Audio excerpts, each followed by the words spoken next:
Now, my next guest is interesting in a sense that he was an architect, and he kind of gave it all up to become an artist. So, from designing buildings and everything else, but he just told me something now which is very interesting. You're back in Coventry. Oh, by the way, Gerald, how are you? I'm very well, thank you. Good to see you. Thank you for inviting me. No, good to see you. Listen, Gerald, you are very much a part of the city. You know, as you sit here and look out, you drew some of the original drawings for these buildings here that we're sitting in. I did the illustrations before they were built. So when I packed architecture in, I was freelancing as an architectural illustrator, and my job was to produce illustrations of the buildings for particular clients, and that was to either get money or to get finance or backing or planning permission or whatever.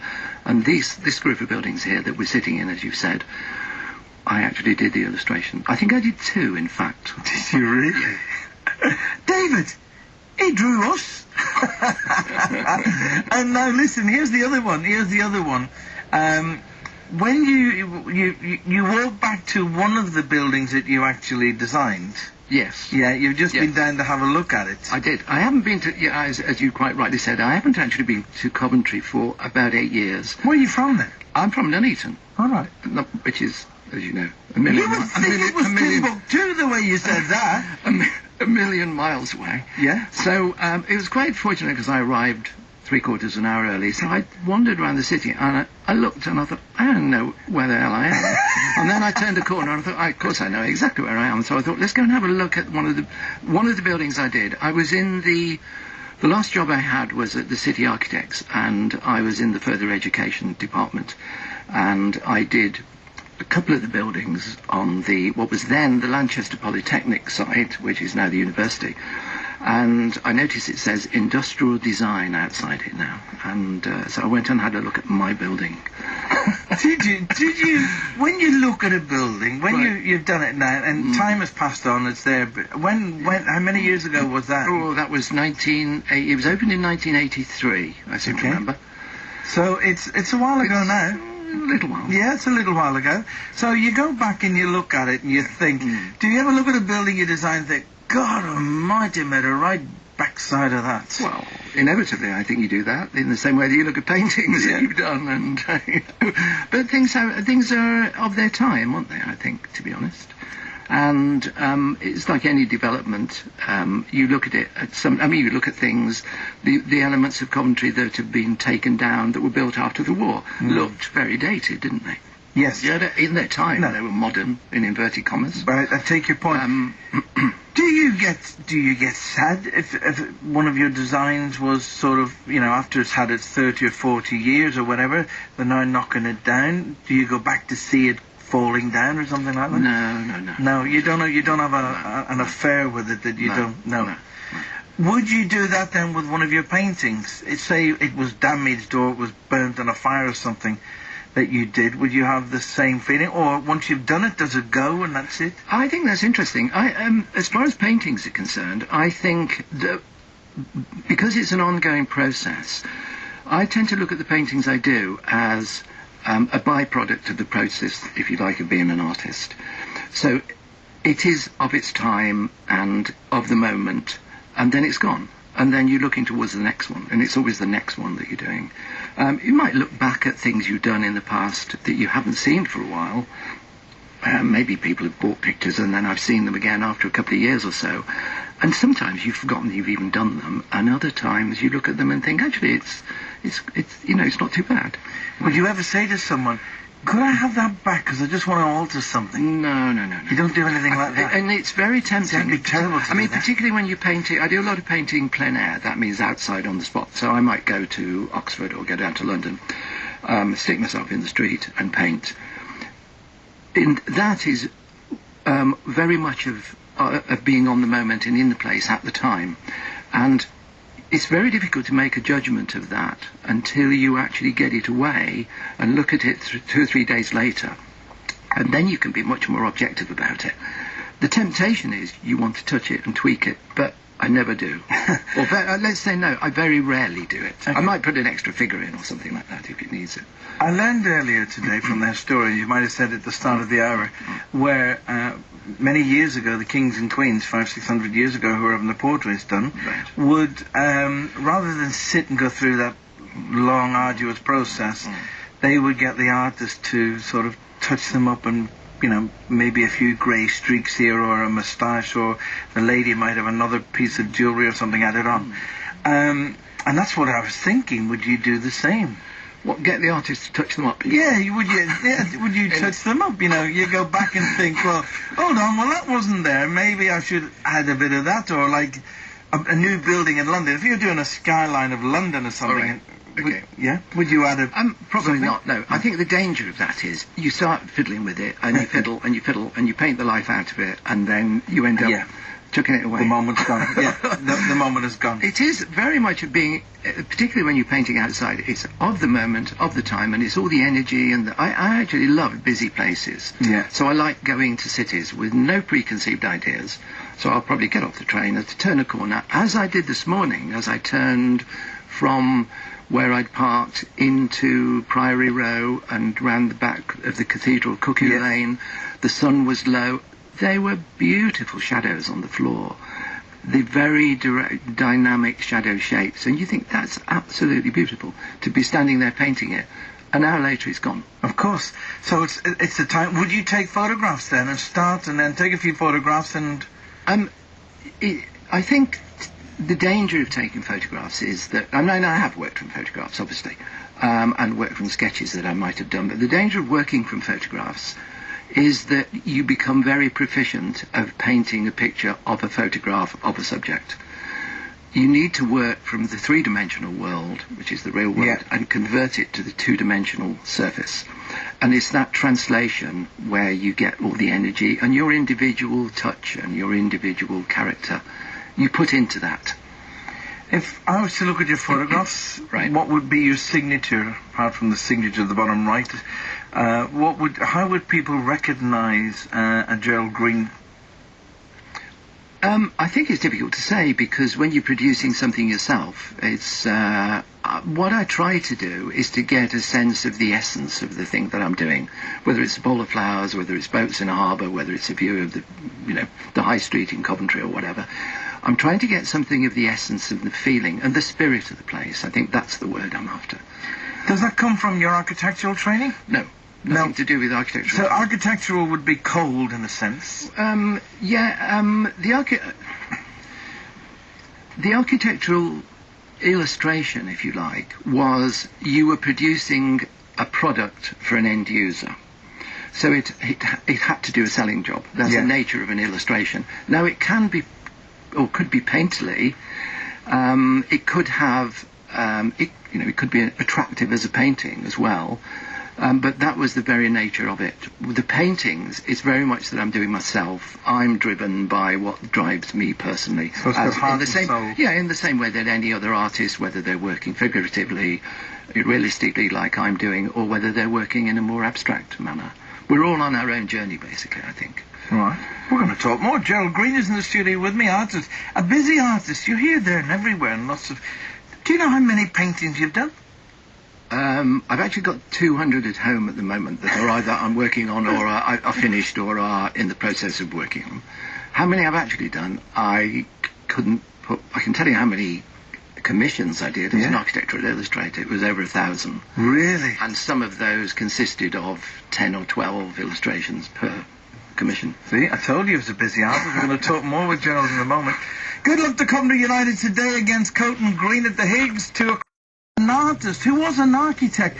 Now, you see, you're an architect, and, they don't come cheap. They don't come cheap, architects, and you're designing buildings like the Lunch and things like this, and you're doing illustrations of Priory Place and that, so you're earning a few bob.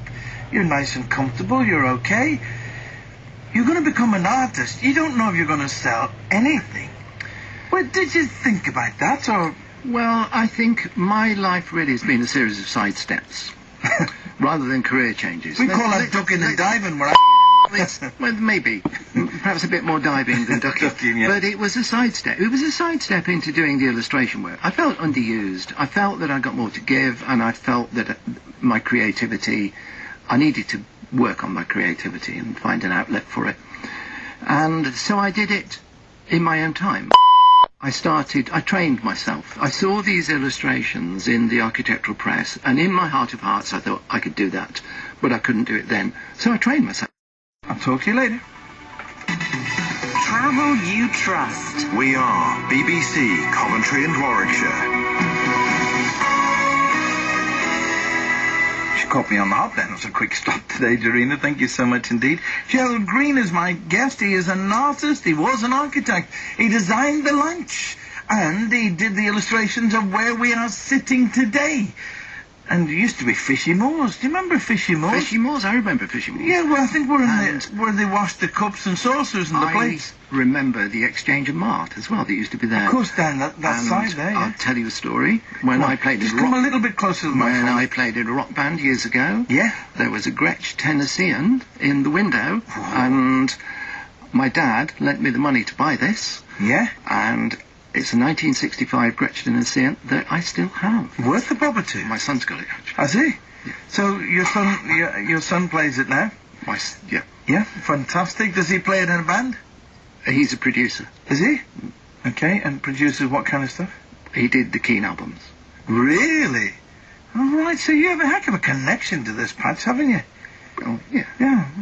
Mike Roberts and everything else, and King, and there you go. There you go. So, is he an artist? No. No. You see, it was interesting today because I couldn't, if I was to paint something or do something now, you'd think I was Lowry, because it's like, that's all I can paint, just like a figure, and that's a human being, I think, with legs and arms, and the rest of it and a couple of eyeballs. You kind of taught yourself, you must have had, you see, I look at footballers, I look at, like, Messi. By the way, are you into sport? I'm not really into sports. No.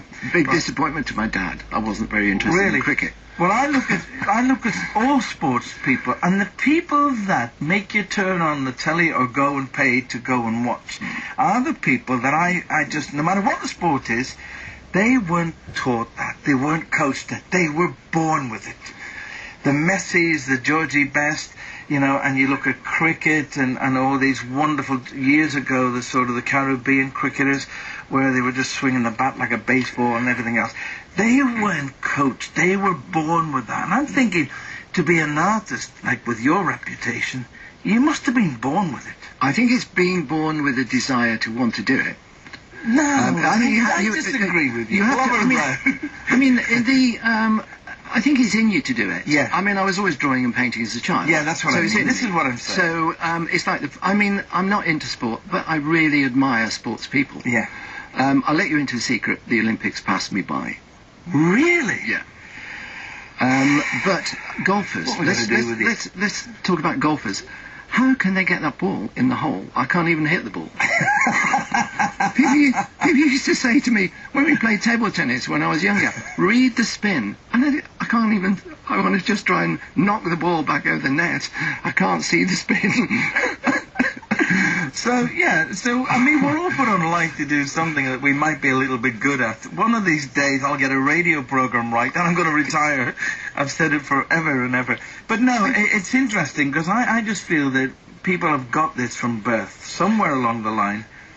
You know, I think somewhere, you have that desire, don't you? Yeah. I think it's something that you're passionate about. I think, honestly and truthfully, I've been very fortunate being able to spend my life doing what I really enjoy doing, what I'm passionate about. And that is so important. Yeah. I mean, my guest earlier, she was like born in Iowa, right, in the center of America, and I'm just thinking, how the heck did this lovely young girl running around the middle of America fall in love with, have an affair with Robert Dudley in his sense and Renaissance art and everything else? Yeah.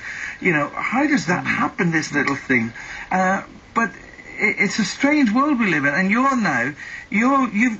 when you look at some of the stuff you've done so much of it. Are you like, yes, of course you've got to make a living, you've got to pay your way and everything else, but are you just driven by the fact that you're going to do a painting to sell it? No. No. No, I think if you were trying to do that, you'd be playing catch-up. You'd be trying to work out what the market wanted. I'll tell you a little story. I went out the other day. It was earlier part of last year. Yeah. With no preconceived ideas of where I was going. I just went into the countryside because it was a lovely day and there were some nice skies. I stopped, was painting a view. A man came out from a house quite nearby in the countryside. He'd got an engineering works, asked me if I'd be interested in doing some paintings. He asked me if I'd be interested in doing a commission, and I said no, because I thought engineering works is going to be very tight, detailed stuff, not what I'm into. I said, but I'll come and have a look. I went into this place, and it was absolutely wonderful. I did 6 paintings. Really? He had them all off me, but that's neither here nor there. While I was doing it, I thought, this would be an interesting article for the Artist magazine. I did that. That comes out next month. Okay. I went back and did another 2.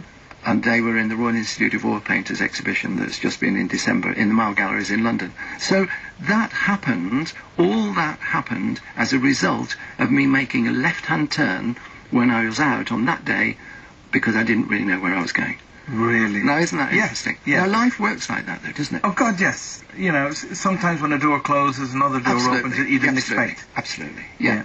You didn't, and that is very, very true. And I think it's dealing with all that.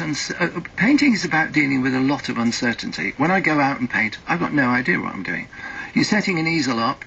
You're an oddity to be investigated. The world and his friend make a beeline to you. Yeah. But most people are really nice. They're really interested in what you're doing. I'm thinking if you go to London, you pull up an easel. Yeah. You know, because like I've just been with my friends in Tenerife where I go many times in the year and have a bit of fun with them. Yeah. And there's lots of quite talented artists, portraits, and they've always got the easel up and then people sitting down.